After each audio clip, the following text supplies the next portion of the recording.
The Dallas Cowboys tight end position group for 2022 has plenty of questions for the long-term future of the position. Number one, will they give Dalton Schultz a long-term extension? Number two, will they give the keys to the castle for Jake Ferguson in 2023? Or will they go a different option and go into free agency and couple of guys together to make things work out?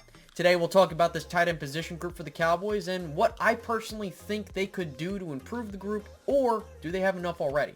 So sit back, relax, and let's get started.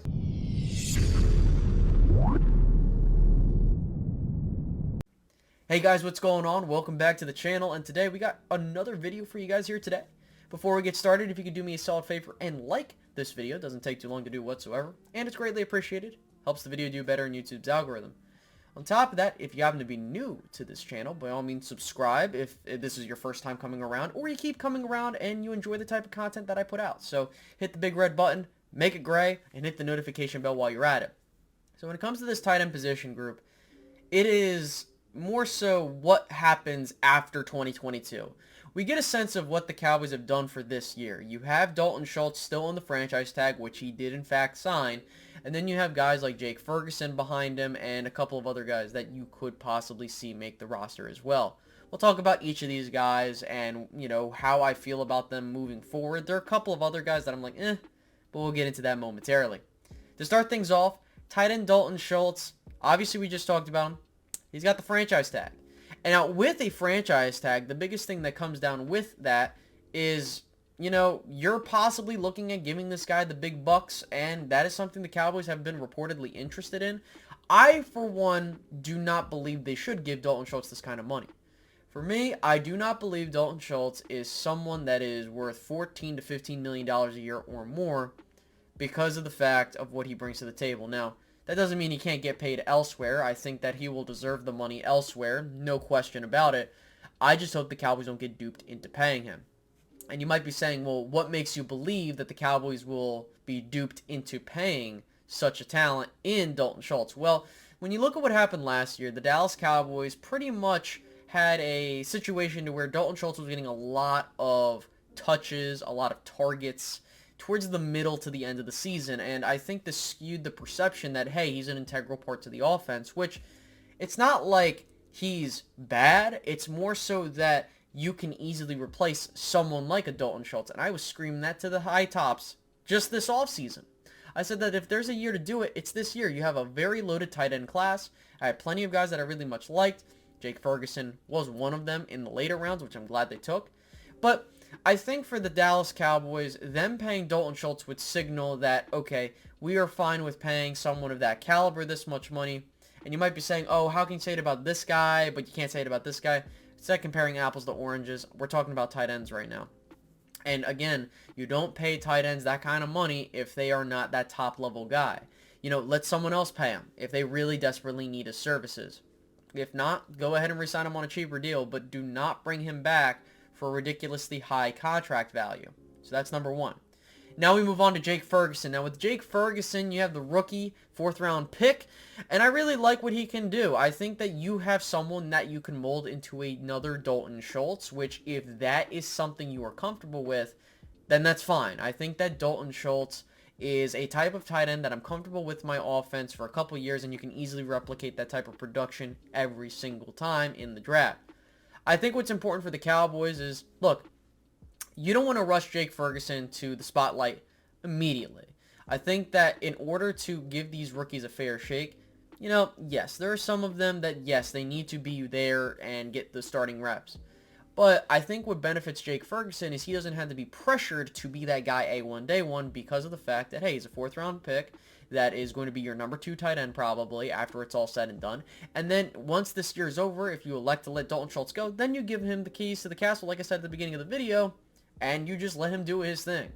However, if the Cowboys are forced into a position to where Jake Ferguson becomes the starter and Dalton Schultz gets hurt or something of that, I think that you could possibly see a situation where the Cowboys now have a justification to let Dalton Schultz go.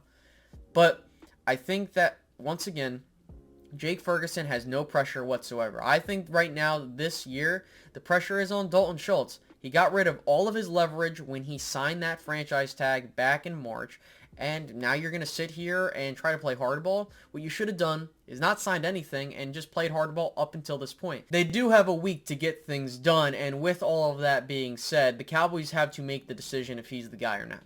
Plain and simple. But Jake Ferguson, I think you got plenty of time to develop, and I think you'll be just fine here in Dallas. Now, moving on, you have a handful of guys that could play the third tight end spot. To start off, I think Sean McEwen is that guy right now.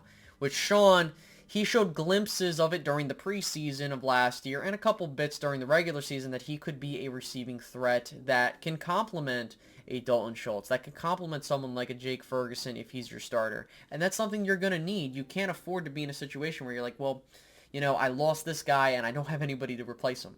So I think it's very key that the Cowboys have someone that can continue to keep putting out production that isn't, you know, putting you at a detriment. And I think Sean McEwen could just do that. Now next, you do have Jeremy Sprinkle, who's more of a blocking tight end, which this really comes down to the flavor of what the Cowboys want to do with their roster. If they want to hold 4 tight ends, Jeremy Sprinkle will make it because he's a blocking tight end.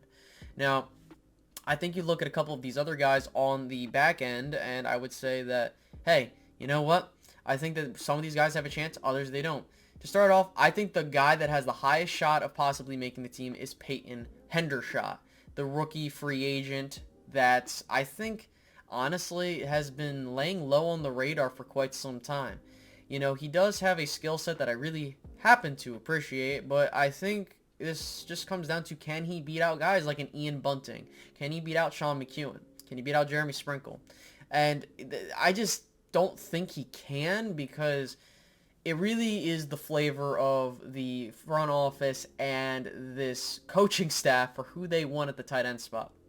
And if I'm being real with you, I think that he could have a shot at making the team. I think it's more so one of the other guys falters, and he does very well. I haven't really heard a lot about him in the camps, so I can't really speak on that. But what's important here is that he does have a shot if the Cowboys elect to keep 4 tight ends.